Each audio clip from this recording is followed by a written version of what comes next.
Greetings everyone. Now this video is a follow-up to the one I published on June the 19th, looking at Dame Deborah James and what I believe is CGI fakery making up the majority of this story. Pretty much everything about this is just a fabrication. As I left in a reply to a comment earlier, I compared it to a drama being played out like Mark Fowler in EastEnders when he died of AIDS. Very similar to Kate Garraway and Derek Draper and their portrayal of a serious illness. All fake. Following on from this video, I would like to make a prediction, and I've said in the past I would never ever make a prediction about the timing of a person's demise, even in a story that I think is fake. I think it's very arrogant to do so, and I think you're seriously tempting some horrible fate when you do such a thing, and that's not the sort of person I am. I would never make a prediction how long someone has left. I have said in the past I've had a couple of experiences of other people making such an arrogant claim about a person, like predicting how long they had based on their current health status. And in both cases, they ended up losing a member of family quite close to them. So I think it's the sort of thing that can seriously come back to haunt people. So yeah, I'll never make a prediction on how long anyone is going to keep existing for. We can't accurately predict what's going to happen in 60 seconds most of the time.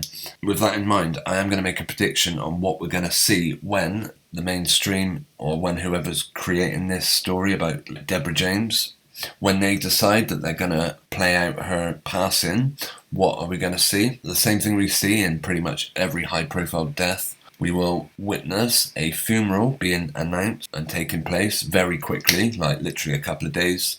We will also see a camera crew at the funeral, because of course every funeral is set up with a camera crew in mind. And we will see a horse-drawn cart, because that is, again, something that every televised funeral has to have.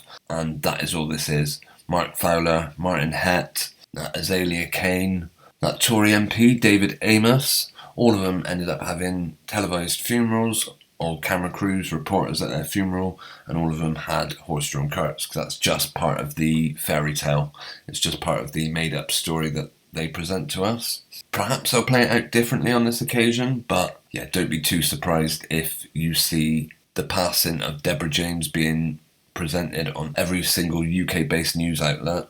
Like basically the rest of the news world will stop for these people, and they will absolutely dominate the news for whenever is necessary. Let's see how right I am on that. In a real life event, person genuinely in that situation on end of life treatment, of course they wouldn't be living out their life on Instagram, because that's just ridiculous. But in a real life case where anyone is unfortunate enough to be in such a position, my prayers go out to you. I have nothing but sympathy for anyone who has genuinely been diagnosed and is in such a situation. I just want to make that clear. I'd never be disrespectful or insensitive to anyone who genuinely has a genuine illness, but Deborah James, no. The whole thing's just a fairy tale. Okay, as always, I appreciate you taking the time to watch this video, and I invite you to leave your comments in the comments section. I'd like to thank my Patreon supporter Linda Mack and everyone else who's taken the time to tune in, and if you want to hit the thumbs up button, that's always appreciated. Take care, and I'll be back soon.